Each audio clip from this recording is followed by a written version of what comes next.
우리를 구원하러 이 땅에 오신 길과 진리 생명 되신 예수님을 찬양하였습니다. 참 은혜로운 찬양입니다. 감사합니다. 어떤 책의 한 줄을 성도님들에게 읽어드리도록 하겠습니다. 흐느껴 우는 소리가 들리고 뒤이어 속삭이는 소리가 들리고 다시 흐느껴 우는 소리가 들렸어요. 분명 사람이 울고 있었는데 그 소리가 어찌나 조용하고 애처롭던지 가슴이 찢어질 것만 같았습니다. 누군가가 막 억제하면서 그렇지만 참을 수 없는 고통과 슬픔 가운데 흐느끼는 그런 모습을 묘사한 글이죠. 여러분, 세상에는 울음이 없는 곳이 없고 마음 아픈 일이 없는 곳이 없어요. 누구나 다 그렇고 사람 사는 곳에는 그런 일이 많죠. 이 글은 어느 책에 나오냐 하면은 1846년에 발표된 그 도스토예프스키의 가난한 사람들이라는 책에 나오는 귀절입니다. 그 가난이라고 하는 것이 우리에게 보여주는 어떤 비참함, 그런 게 있잖아요. 가난한 어떤 사람이 흐느끼고 슬퍼하는 모습을 그렇게 묘사하였어요. 근데 여러분, 이 도스토예프스키는 1821년에 태어났습니다. 그리고 러시아의 또 유명한 작가가 톨스토이가 있는데 톨스토이는 1828년에 태어났어요. 그러니까 7년 차이로 태어났죠. 그리고 러시아는 아니지만은 그 비슷한 때 태어난 유명한 작가가 있는데 프랑스의 빅토르 위고입니다. 빅토르 위고는 1802년에 태어났어요. 그러니까 이 도스토예프스키 또 톨스토이 그리고 이 빅토르 위고, 이 사람들은 불과 한 십몇 년 차이로 세상에 태어나서 세계적인 문호가 되신 그런 분들이죠. 근데 여러분, 왜 이 세 사람을 얘기하냐 하면은 이 세 사람이 남긴 저명한 작품들이 많이 있는데 참 특이하게도 같은 제목의 작품들을 남겼다는 겁니다. 아까 읽어드린 그 글의 내용이 그 가난한 사람들이라고 하는 작품에 나온다고 그랬죠. 이 1848년에 쓰여진 도스토예프스키의 가난한 사람들은 그의 첫 소설입니다. 그에게 작가의 명성을 안겨준 그게 가난한 사람들이죠. 왜 소설가가 작품을 쓰는데 부유한 사람들, 이런 작품을 쓰지 않고 가난한 사람들 이렇게 썼을까? 그런데 참 놀라운 것은 톨스토이 역시 가난한 사람들이라고 하는 같은 제목의 작품을 남기고 있어요. 그리고 여러분, 빅토르 위고는 가난한 사람들로 번역되지는 않지만은 여러분들이 너무나도 잘 아시는 레 미제라블이라고 하는 작품으로 세계적인 명성을 가지고 있지 않습니까? 근데 레 미제라블이 바로 가난한 사람들, 비참한 사람들, 그런 뜻입니다. 그 레는 정관사고 미제라블이 아주 비참한 사람들을 말하는 거거든요. 시편을 읽어보면은 여호와 하나님 앞에 자신을 고백하면서 저는 가난하고 연약합니다, 이렇게 고백하는 데가 여러 군데 나옵니다. 그 시편 작가들이 하나님 앞에 기도할 때 하나님, 저는 가난합니다 이렇게 얘기하는데 가난을 보여주는 히브리어 단어가 여러 가지 있어요. 그 중에서 제일 많이 사용되는 단어는 에부연이라는 것인데, 이 에부연은 주머니에 돈이 없는 것을 포함해서 몸이 약한 거, 마음이 지금 고통 중에 있는 거, 사람들에게 몰려서 뭐라고 말할 수 없는 인간관계로 인한 고통을 겪고 있는 거, 전쟁으로 인해서 쫓기는 거, 이런 인간사에서 일어나는 여러 가지 고통을 다 함축해가지고 에부연이라고 합니다. 하나님, 나는 가련하고 가난하고 연약합니다, 이런 표현들이 이제 시편에 나오고 있어요. 참 이상하게 이 세상에 사람이 사는 곳에는 다 가난한 사람들, 비참한 사람들이 있는 거죠. 이 작가들은 작품을 쓰면서 부유한 사람들의 만찬, 그리고 형통한 사람들의 축제, 그런 것들을 쓰는 것이 아니라 문제의식을 가지고 세상과 인생을 들여다보다 보니까 그런 사람들의 고통이 이제 눈에 보이는 거죠. 그래서 그런 비참한 사람들의 삶을 들춰내가지고 그 속에 담겨 있는 그 아픔들을 묘사하면서, 그러나 단순한 묘사는 아니고 그 속에 어떤 희망이 있나, 그 비참한 것 속에도 어떻게 좀 사람답게 살아볼 수 있는 소망이 있나, 그런 것들을 추구해 나갔다고 생각합니다. 그 도스토예프스키의 가난한 사람들은 이제 가난의 모습들을 많이 다양하게 보여주고 있지만은, 톨스토이의 가난한 사람들은 아주 순박한 이야기를 우리에게 들려줍니다. 그 안나라고도 하고 잔나라고도 하는 한 여성이 거기 등장하거든요. 그런데 그 여인은 어부인 남편과 올망졸망 딸린 5명의 아이들을 키우고 있는 아주 평범한 가정주부입니다. 그 묘사를 보면 별로 예쁠 것도 없고, 그리고 또 똑똑하지도 못하고, 그리고 잘하는 재주도 없는 아주 평범한 그냥 아낙네예요.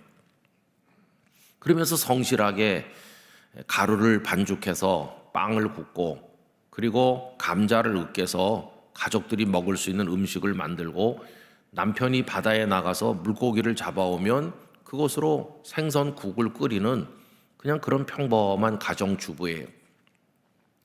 근데 무척 가난합니다.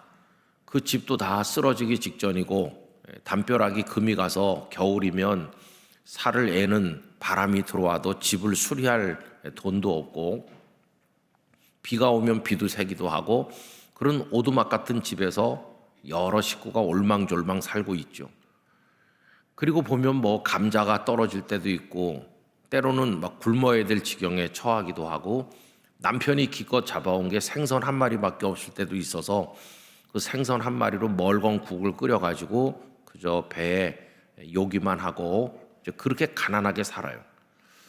그런데 어느 날 살을 에일 듯이 추운 아주 혹한의 겨울인데, 이 여인이 어딜 다녀오다가 보니까 길에서 애 셋을 데린 한 여자를 보게 됐어요.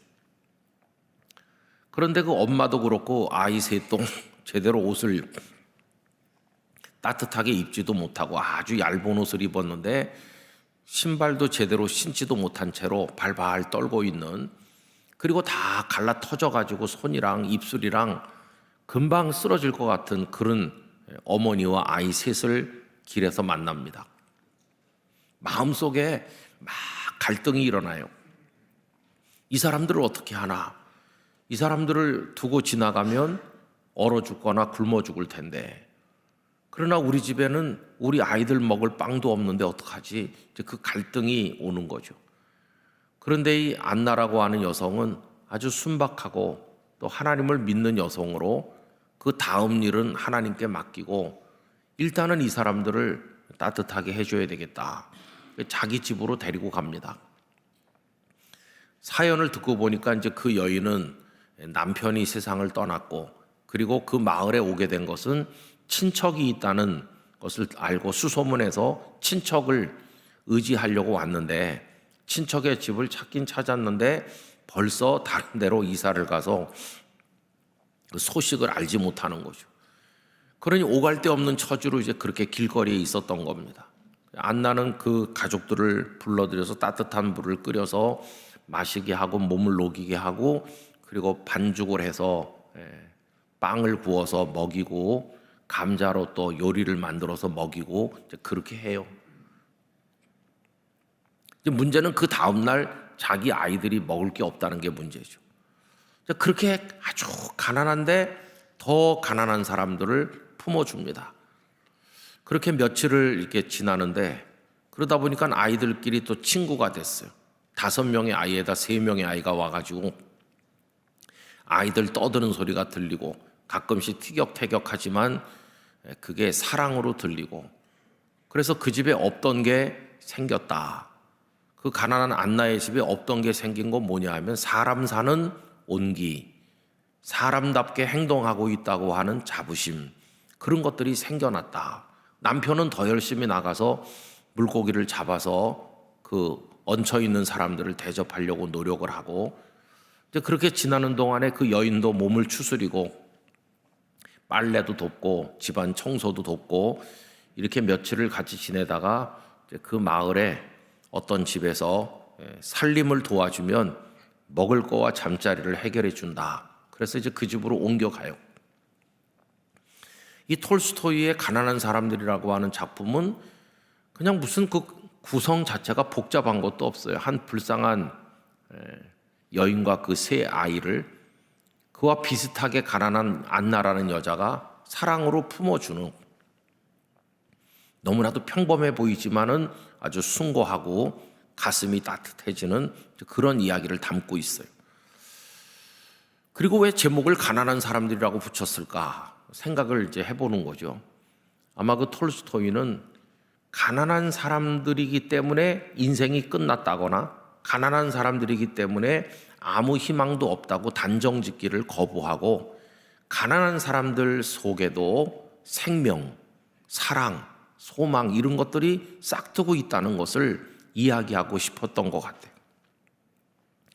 저는 그래서 그걸 거꾸로 한번 생각을 해봤습니다. 만약에 그 책 제목이 부요한 사람들이었다면 어떤 내용이 전개됐을까? 먹고 또 먹어도 다 먹지 못할 만큼 먹을 게 산더미같이 쌓여있는 부자들, 입고 입어도 다 입지 못할 만큼 좋은 옷이 많은 부자들, 그런 사람들의 이야기라면 글쎄요, 그 내용이 어떻게 전개될까? 그런 궁금한 상상을 해봤어요.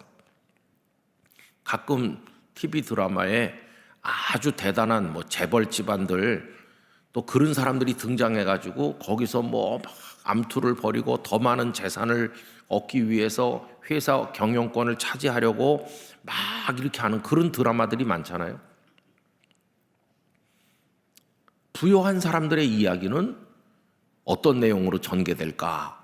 부요한 사람들도 불쌍히 여기고 사랑해주고 그러면서 그런 따뜻함을 만들어낼 수 있나? 이런 생각을 해보면서 사람이 사는 것은 그 조건에 따라서 결정되는 것은 아니다 하는 것을 생각하게 돼요. 여러분, 빅톨 위고의 레미제라블은 너무나도 잘 아시는 얘기잖아요. 그것도 역시 그 비참한 사람들의 이야기를 써내려가면서 거기서 어떤 인간의 숭고함과 구원의 가능성, 그걸 얘기하는 거죠. 거기 장발장이라고 하는 빵 몇 개 훔치다가 감옥에 가서 계속 탈옥을 시도하다가 형기가 늘어나서 결국은 19년이나 감옥에 살다 나오는 한 불쌍한 사람 얘기로부터 시작이 됩니다. 이 사람이 나중에 변화돼가지고 마들렌이란 이름의 시장이 돼서 그 시를 이렇게 번영케 하고 많은 시민들, 어려운 사람들을 도와주고 또 불쌍한 여자 꼬제뜨라고 하는 그 여성을 돌봐주면서 쭉 펼쳐져 나가는 그런 장엄한 대서사시 같은 얘기가 그 레미제라블 아닙니까? 거기도 보면은 변화된 사람에 의해서 나타나는 감동적인 그 생명의 이야기, 사랑의 이야기가 전개되고 있어요.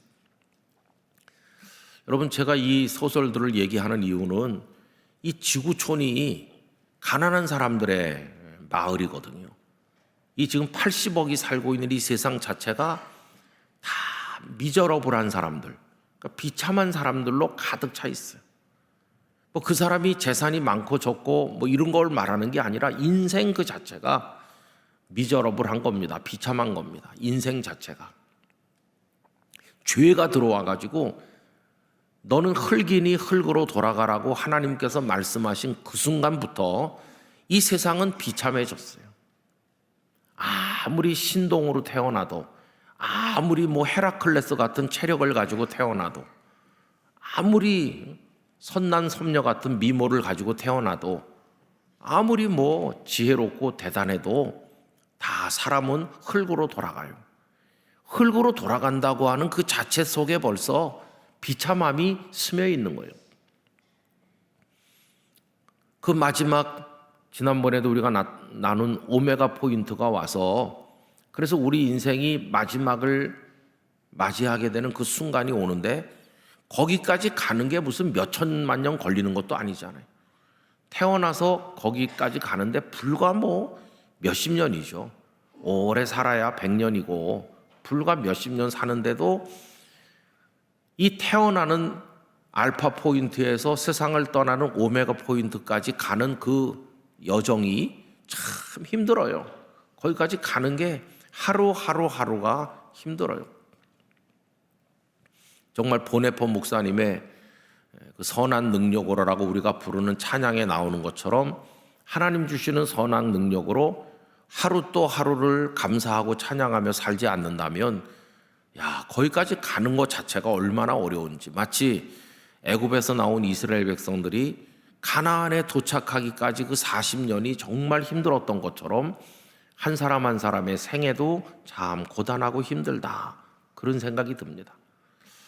어렸을 때는 뭐 철이 없어서 잘 모르는 거고, 고민이라는 게 좀 생기기 시작하는 사춘기부터 해가지고 청장년 시절에 또 결혼을 하면 결혼을 한 대로, 아이들이 태어나면 아이들이 태어난 대로 다 그렇죠. 많은 고민 속에서 무거운 짐을 지고 허덕이면서 사는 거죠. 여러분, 제가 신학교에 다닐 때 그 임택진 목사님이라고 아주 우리 교단에 존경받는 전 총회장님이 계셨는데, 그분이 1년 동안 우리에게 목회 실습이라고 하는 과목을 가르치셨어요.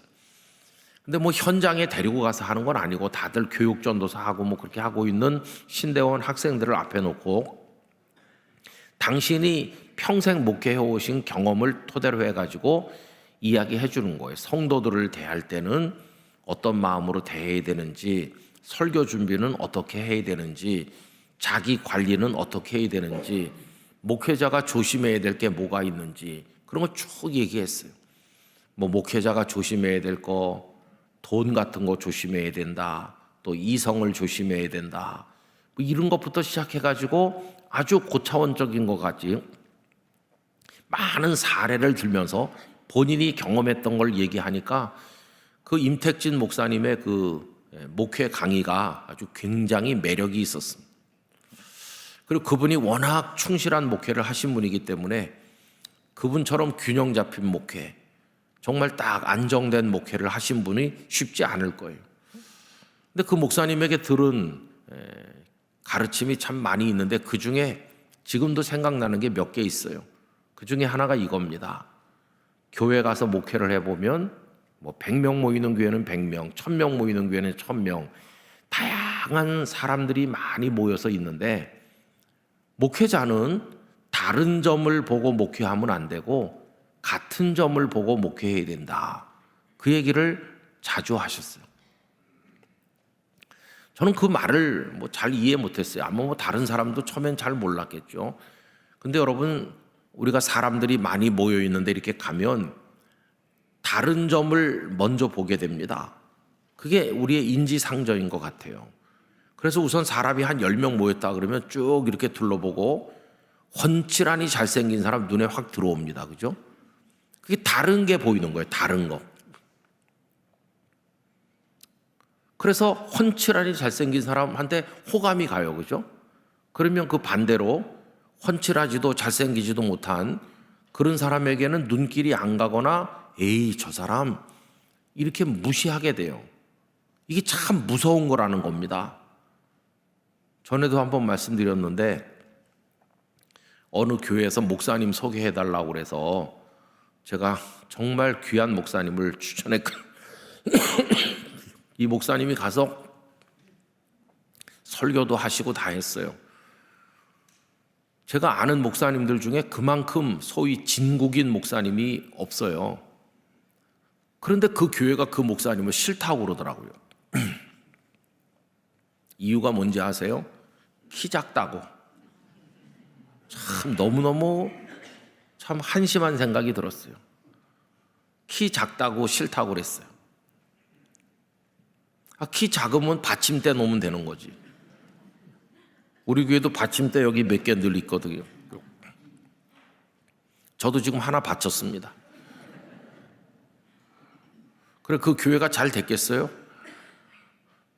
그 후에 목사님이 뭐 3년 만에 바뀌고 5년 만에 바뀌고, 그 목사님이 이렇게 추천돼서 갔을 때는 한 5, 600명 출석했어요.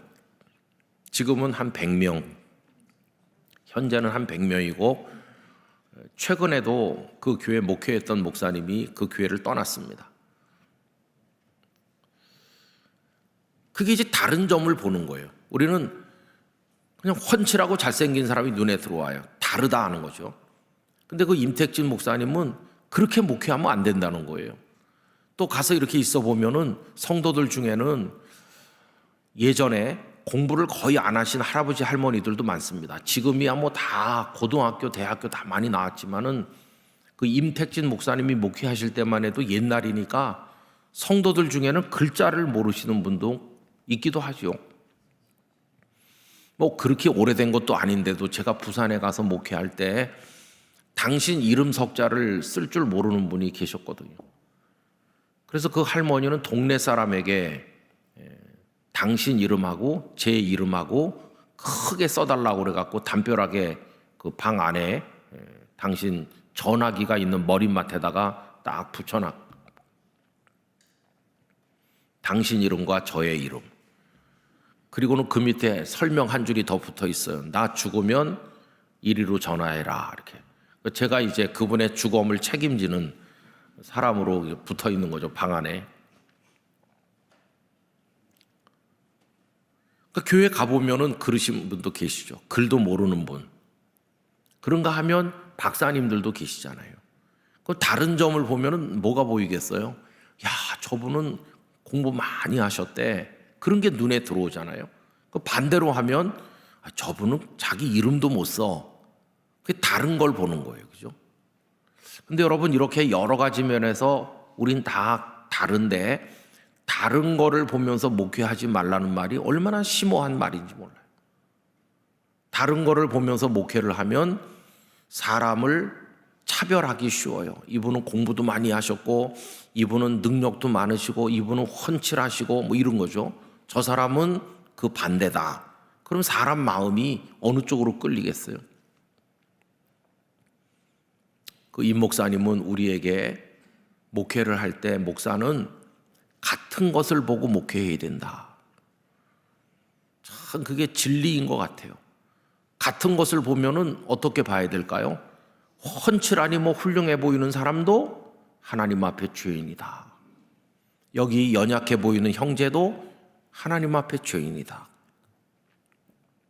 대단히 돈을 잘 보고 능력 있어 보이는 이 사람도 하나님의 은혜가 떨어지는 순간 그냥 추락하는 거고, 이 연약한 사람도 하나님의 은혜만 있으면 승리하는 거고, 하나님의 손에 달려있다. 이 사람도 때가 되면 죽을 것이고 저 사람도 때가 되면 죽는 거고, 이 사람이든 이 사람이든 다 예수님 믿지 않으면 다 멸망하는 것이고, 그게 같은 점이에요. 그죠? 같은 점. 같은 점을 보고 목회하라는 말 속에 굉장한 진리가 담겨 있는 것 같아요. 여러분, 이건 목회자에게만 적용되는 건 아니라고 생각합니다. 우리 성도님들께서 주변의 사람들을 이렇게 만나고 대하실 때 그리스도인의 마음으로 사람들을 만나고 대하시려면 그 임 목사님의 충고를 받아들이면 좋을 것 같아요. 내 주변에 많은 사람들이 있는데 다른 점을 보고 내게 유리한 사람들에게만 손을 내민다면 이건 그리스도인의 교제는 아닐 것입니다. 그러나 나도 연약하고 그도 연약하고, 지금은 내가 조금 나은 것 같지만 나중에는 그분이 나보다 더 나을 수도 있고, 지금은 내가 건강하지만 그때는 그분이 건강하고 내가 약해질 수도 있고, 우린 다 마지막에 죽음이라는 곳으로 가는 존재고, 우린 다 같아. 하나님의 은혜가 없으면 나나 그분이나 희망이 없긴 똑같아. 우리는 주 안에서 형제 자매야. 이런 동료 의식을 가지고 서로를 바라보면 살아가는 게 많이 달라질 수 있지 않겠습니까? 여러분, 오늘 읽은 이 말씀은 그런 점에서 대단히 인생 철학적이다, 그런 생각이 들어요. 오늘 본문이 어떻게 시작됩니까? 8절에 보면 루스드라에 발을 쓰지 못하는 한 사람이 앉아 있는데 나면서 걷지 못하게 되어 걸어본 적이 없는 자다. 제가 언젠가 이 귀절을 읽으면서 참 마음속에 느끼는 바가 많았어요. 이 14장 8절 말씀을 읽는데 떠오르는 장면이 다 있으시죠? 뭐가 떠오르십니까? 사도행전 3장에 베드로와 요한이 기도하러 성전에 올라가는데 성전 미문 앞에 안진뱅이가 거지가 되어서 구걸하면서 사람들에게 손을 내밀고 있는데 그 사람이 어떤 사람입니까? 태어나서 한 번도 걸어본 적이 없는 사람이죠. 사도행전에만 태어나서 한 번도 걸어본 적이 없는 미저러블한 사람이죠. 진짜 비참한 사람이 2명 등장하는 거예요. 근데 다 달라요. 한 사람은 예루살렘에 있는 유대인이에요. 한 사람은 루스드라에 있는 인종이, 종족이 어떤 사람인지 모르지만 하여튼 유대인은 아닌 이방 사람이에요. 헬라 사람인지 아니면 뭐 또 다른 종족인지 모르지만은 그 사람은 루스드라에 있어. 나이도 다르겠죠? 이 두 사람이 사용하는 언어도 다르죠? 또 살아가는 생활 풍습도 유대인들의 풍습하고 이방인들의 풍습하고 전혀 다르잖아요. 다른 게 굉장히 많아, 그죠? 다른 점이 굉장히 많아요. 그런데 같은 점이 있죠. 같은 점이 뭡니까? 두 사람 다 걸어본 적이 없다는 거예요. 여러분, 사람이 다른 것들과 다른 차이점은 만물의 영장이라고 하는 것이고 사람은 직립보행을 한다. 이게 사람의 특징이죠. 일어나서 2발로 걸어갈 수 있는 존재가 사람이다. 근데 걸어본 적이 없다고 하는 거는 사람은 사람인데 사람이 아닌 사람으로 이들은 사는 거죠. 사람 대접을 못 받는 거예요. 사람이라면 일어나 걸어야 되는데 그 가장 기본적인 게 안 되는 채로 지금 몇십 년을 살고 있는 거니까 얼마나 불쌍합니까? 고통이 예루살렘에도 있고 루스드라에도 있어요. 두 사람이 겪는 고통이 똑같아요. 다 다른데도 그 고통이라고 하는 점에서 똑같아요. 여러분, 이게 이 세상의 모습인 거죠. 저는 사랑의 마음을 많이 가지면 다른 게 보이는 게 아니라 같은 점이 많이 보일 거라고 생각합니다. 사랑이 커지면 커질수록 같은 점이 많이 보이게 될 때, 교만이라고 하는 것이 우리 안에서 싹트는 이유는 뭘까요? 저 사람과 내가 달라 할 때 교만이 싹틉니다. 저 사람은 보잘것없는 사람이고 나는 안 그렇지. 이게 교만한 거잖아요. 예수님의 비유 속에 보면 바리새인과 세리가 성전에 같이 기도하러 올라갔는데 바리새인은 2 손을 들고 하나님 앞에 자기의 의를 자랑하면서 기도하죠. 그러면서 그 기도 속에 저 세리와 같지 않음을 감사합니다 그러잖아요. 그 세리와 자기가 다르다는 것에 쾌감을 느끼고 그걸 감사의 조건으로 하나님 앞에 아뢰고 있는 거예요. 나는 저 세리가 아닌 것에 대해서 감사하다고. 그런데 세리는 가슴을 치면서 고개를 들지도 못하고 주여 나는 죄인으로소이다 이렇게 탄식하며 기도하죠. 이 바리새인이 교만한 건 말할 것도 없는데 그 교만이 어디서 옵니까? 그 사람과 내가 다르고 내가 월등히 우월하다. 그게 교만이죠. 근데 여러분, 겸손해질 수 있으려면은 그 사람이 세리이고 나는 바리새인이지만 얼마 후에는 나도 땅속에 눕고 그 사람도 땅속에 눕는다. 그럼 저 사람은 세리이기 때문에 땅속에 눕나? 그렇지 않다. 모든 인간은 다 죄값을 치르는 사망에 이르는 존재다. 나도 똑같다. 이렇게 생각하면 그 세리를 멸시하지 않을 거예요.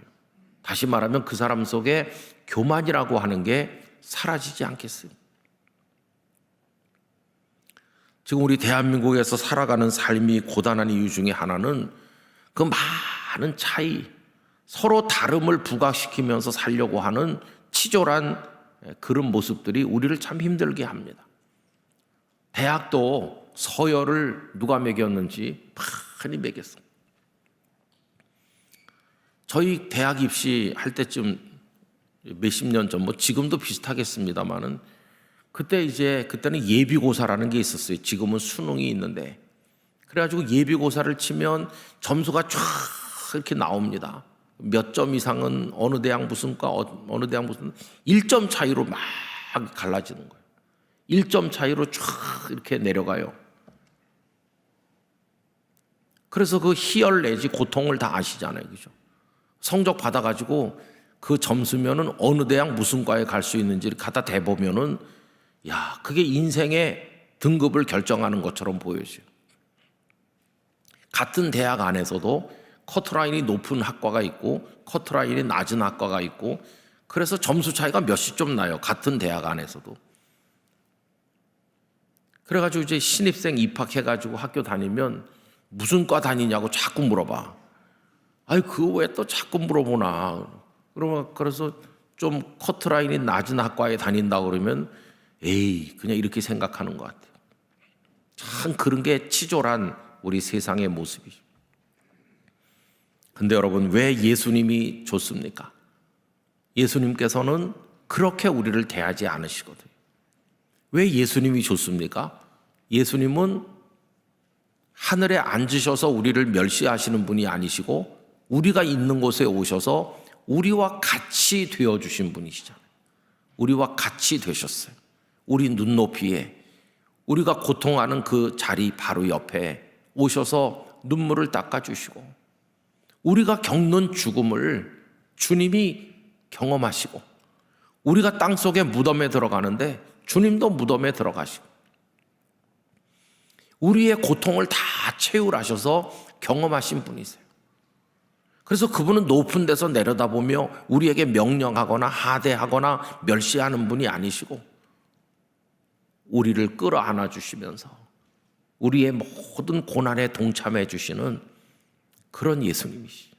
그래서 우린 예수님이 좋아요.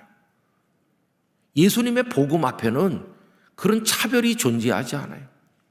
우리가 외웠던 그 로마서 1장 16절 17절, 지난달 암송 9절에도 보면 복음에는 믿음에서 믿음에 이르게 하는 건데, 근데 여러분, 유대인에게나 헬라인에게나 차별이 없다. 유대인도 예수님을 믿어서 복음을 믿어서 구원을 받고, 헬라인 이방인도 똑같이 구원을 받아요. 아무 차별이 없어요. 왜냐하면 유대인이나 헬라인이나 다 멸망할 존재니까, 다 하나님의 은혜가 필요하니까. 그리고 여러분, 그 예루살렘 성전 미문에 앉아 있었던 그 사람이나 여기 루스드라에 있는 이 사람이나 어떻게 치유받았습니까? 똑같아요. 고통도 똑같고 치유되는 방법도 똑같아요. 어떻게? 예수 그리스도의 은혜와 능력으로. 거기는 베드로와 요한이 있었죠. 그렇죠? 이쪽에 루스드라에는 지금 바울 사도와 바나바가 있는 거죠. 그건 달라요. 그러나 공통점은 예루살렘의 그 장애인도 예수 그리스도를 통해 고침을 받았고, 루스드라의 장애인도 예수 그리스도를 통해 고침받는다는 거예요. 이게 똑같은 것이. 여러분, 장차 우리가 구원에 이르게 되는 것도 똑같습니다. 제가 구원받는 것도 우리 구주 예수 그리스도의 십자가 보혈의 능력과 부활의 생명으로 구원받습니다. 여러분이 구원받으시는 것도 예수 그리스도의 십자가 보혈의 능력과 또 부활의 생명으로 똑같이 구원받으실 거예요. 우리 안에 아무 차이점도 존재하지 않아요. 우리는 고통도 똑같고 구원도 똑같아요. 우리가 붙들 구주도 한 분, 예수 그리스도밖에 없어요. 저는 영락교회 안에서 우리가 다른 점을 보지 말고 이 같은 점을 보면서 서로 사랑하며 살아가게 되기를 원합니다. 그 사람이 목사든지 장로님이든지 권사님이든지 집사님이든지, 오늘은 이분이 걱정이 없는 것 같지만 말씀을 안 해서 그렇지 이분에게도 삶의 고뇌가 있고, 이분도 눈물이 있고, 이분도 고통이 있을 거야. 나도 그렇고. 우리는 같아. 거기서 동병상련을 느끼는 거잖아요. 그러면 서로 견제하고 미워하고 그럴 거 없이 나의 기도 제목을 그에게 말하고 그도 자신의 아픔을 나에게 말한다면 소그룹이든지 어디서든지 믿음의 형제 자매들끼리 같이 기도하고, 그리고 누군가가 먼저 하나님의 부르심을 받을 때가 되면 그게 우리의 한계임을 깨달으면서 위로하고, 동시에 우리를 영원한 생명으로 인도해 가실 하나님의 사랑을 같이 나누면서 격려하고 믿음의 확신 가운데 승리하도록 도와주고, 그리고 어떤 분이 먼저 가시고 또 얼마 후에 주님 부르시면 나도 가고, 가서 또 영원한 천국에서 똑같은 곳에서 다 같이 만나고, 이것이 주님께서 우리에게 보여주시는 놀라운 구원의 이야기인 것이. 여러분, 세상은 우리를 계속해서 갈라놓습니다. 마귀는 서로 다른 점을 보게 하면서 갈라놓습니다. 너랑 나랑은 다르지 않냐? 출신지도 다르고 성향도 다르고 다 달라. 그러면서 자꾸 이렇게 갈라놓습니다. 왜 유대교가 생명이 없습니까? 갈라놓으니까요. 예수님 당시의 성전은 저 바깥에는 이방인들의 뜰이 있습니다. 이방인들은 아무리 대단한 신분의 사람도 거기까지밖에 못 와요. 이방인들의 뜰 그 너머에는 유대인 여성들이 들어오는 뜰이 있어요. 유대인 여성들이 들어오는 그 뜰에 13개의 헌금함, 연복궤가 있어서 예수님께서 가난한 과부의 두렙돈 헌금을 칭찬하신 곳이 바로 거기죠. 그리고 그 안에는 유대인 남자들이 들어오는 뜰이 있어요. 그리고 그 안쪽에 레위인과 제사장이 드나드는 성전 뜰이 있는 거예요. 그리고 그 안에 성전이 있고 그 성전 안에는 제사장들만 들어가는 거죠. 또 그 안에도 일반 성소가 있고 휘장 저 너머엔 지극히 거룩한 지성소가 있고, 그래서 지성소, 성소, 성전 뜰, 이스라엘 남자들의 뜰, 이스라엘 여자들의 뜰, 이방인의 뜰, 이게 다 갈라놓은 거예요. 여러분, 저 바깥에 있는 이방인이나 지성소에 들어가는 대제사장이나 뭐가 다릅니까? 다 똑같은 혈육을 가진 죄인일 뿐이에요. 그런데 이걸 굉장히 많이 나눠놨어요. 저 바깥에 있는 이방인은 저주받은 사람처럼 생각하고 짐승처럼 여겼어요. 유대인들은 사마리아 사람을 사람으로 여기지 않았어요. 그러나 예수님은 사마리아인도 똑같이 대하셨어요. 수가성 운물가에 사마리아 여자를 얼마나 존중하셔서, 여러분, 복음서에 예수님이 누구 개인과 이렇게 말씀하는 내용이 그렇게 길게 기록된 데가 별로 없습니다. 대단한 인물하고 말씀을 나눈 것도 아니에요. 니고데모랑 말씀 나눈 게 조금 나오고, 그리고는 정말 존재감이 없는 사마리아 여인과 길게 말씀하셨어요. 이게 얼마나 파격적인 예수님의 사랑인지 몰라요. 예수님의 눈에는 다 똑같은 죄인이고 똑같은 하나님의 불쌍히 여기시는 사람이고 다 구원받아야 될 사람이지, 예수님의 눈에는 어떤 차별도 보이지 않는 거예요. 그래서 여러분, 우리가 희망 없는 죄인 같아도 우리 주님은 다 불쌍히 여기시기 때문에 천부여 의지 없어 손들고 옵니다. 이렇게 오면은 다 받아주시는 것이에요. 그게 복음의 능력인 것이죠. 복음 안에는 아무런 차별도 없기 때문입니다. 예루살렘의 미문의 장애인이 예수 그리스도 이름으로 일어나고, 루스드라의 이 사람도 예수 그리스도 안에서 일어나는 것이라면, 오늘도 이 땅에 비참한 사람들, 가난한 사람들, 이 땅에 희망 없는 사람들도 예수 그리스도 안에서 오늘날도 똑같이 구원에 이르는 줄로 믿습니다. 그게 우리의 소망인 것이죠. 그거 외에는 세상에 소망이 없어요. 여러분, 트럼프가 요새 얼마나 연약한 나라들을 내리누르고 있습니까? 여러분, 뉴스에서 참 많이 보셨을 거예요. 그래갖고 무슨 판대기 같은 거 하나 들고 나라 이름 적어놓고 25%, 40% 관세 매기면서 조그만 나라들은 발발 떨면서 그러고 있는 세상이잖아요. 이 세상은 그래요. 그러나 우리 주님은 그렇지 않아요. 전 영락교회 안에서 다름을 보는 그런 시선은 다 사라지고 하나님 앞에서 우리가 다 같음을 깨닫는 마음이 커지기를 원합니다. 그럼 다 우리 서로 사랑할 수 있고 서로를 위해 기도할 수 있고 다 다 같이 나도 너도 예수 그리스도의 은혜를 갈망하면서 나도 예수님의 은혜로 구원받고 너도 예수님의 은혜로 구원받고 우리는 다 주 안에서 형제 자매고 그런 모습으로 살아갈 수 있게 될 줄로 믿습니다. 나중에 천국에 갔을 때 이 예루살렘에서 일어선 그 미문의 그 거지 그 사람이나 이 루스드라의 이 사람이나 둘이 만났다고 해봅시다. 천국에서 둘이 만나가지고 어디서 왔소? 나 예루살렘 미문 앞에서 왔수다. 그러면 루스드라에서 온 사람이 난 루스드라에서 왔어요. 그러면서 둘이 서로 악수한 다음에 너는 유대인 나는 헬라인 그러면서 싸울까요? 그런 거 다 그리스도 안에서는 없는 거예요. 주님 안에서는 주님의 은혜를 받았는지 그렇지 못한지만 남는 거예요. 우리 모두가 다 예수 그리스도의 은혜로 하나가 되기를 간절히 기원합니다. 우리도 다 영적으로 일어나기를 원합니다. 안진뱅이 같이 있다면 다 일어나서 받은 은혜를 간증하고 하나님을 찬송하는 그런 성도로 살아가게 되기를 간절히 기원합니다. 기도하겠습니다. 거룩하신 아버지 하나님, 이 세상에는 다름을 추구하면서 그 다르다는 것 때문에 교만해지기도 하고 다른 사람을 멸시하기도 하면서 갈라놓고 또 갈라놓는 아픔 속에 살아가고 있는 세상입니다.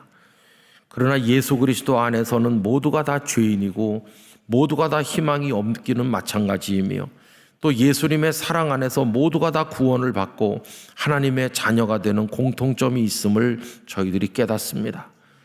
두 안진뱅이였던 장애인이 일어나는 이야기를 통하여 사도행전이 우리에게 들려주시는 하나님의 뜻을 깨닫게 하여 주시기를 원합니다. 우리의 마음에 왜곡된 부분들을 제거해 주시고 우리 모두가 주 안에서 같은 하나님의 형제 자매임을 깨닫고 기쁨과 감사로 하나님을 섬기도록 은혜 내려 주옵소서. 예수님의 이름으로 기도드리옵나이다. 아멘.